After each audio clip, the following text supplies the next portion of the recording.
I mean, it's pretty evident right now. Yes, the Dow is down marginally, implied at the open, the S&P down as well, but it's Amazon really weighing the most right now, right, sentiment-wise, on the NASDAQ trade overall. Right, absolutely. I mean, Amazon really always has to beat not just two numbers, but six numbers, right? Because we're always looking at those three major businesses. And if you don't nail it on all six fronts, the top and bottom line of your three major business units, you're going to get hurt because Amazon really is priced for perfection and priced for top growth. So if that's the case, does that then indicate perhaps that the road ahead is going to be tougher for the entire market trade overall? The fact that this idea that Amazon is perhaps going to mark this notion that we're at peak, at least near term, for the results that we're going to get, the comps seem to be tougher ahead.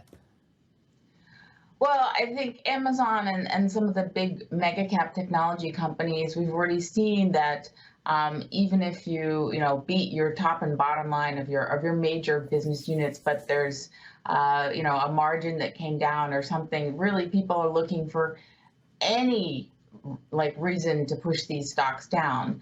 And I really think that comes back to what are the type of estimates that we're looking at that these companies need to beat.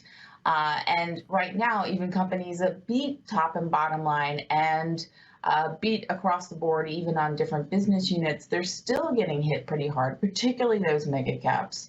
And we're looking at a quarter now where 90% of all companies that have reported for the S&P 500 have beat their EPS earnings, and that is an absolute new record. We've never seen anything like that. Admittedly, we're only halfway through. But even out of the past 4 quarters, we've had 4 quarters where we've had beat rates over 80%, average 83, which is about a 10% increase from versus the prior 10 years. So I think really it's not just about beating estimates, it's about having a surprise that is much higher and much greater across the board, including guidance in different business units and so on. I mean, it seems like you're right, because we have a market right now that hit record highs in just yesterday's trade in its session. You mentioned this 90% beat rate halfway through earnings season.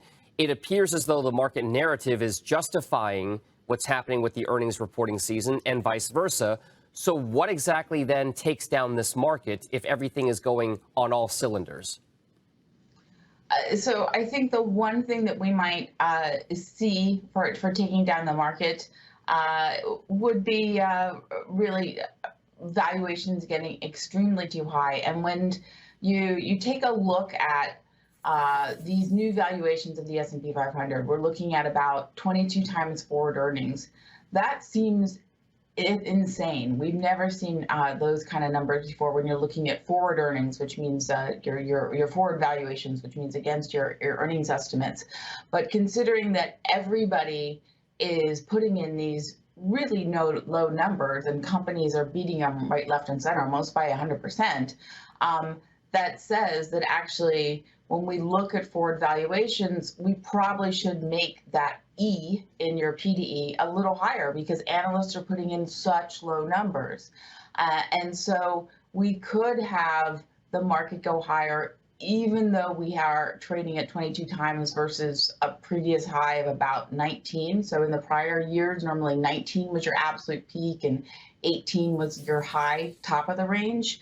But if you look at just how much lower these estimates have become, you could see that it should be a 17% premium going on right now.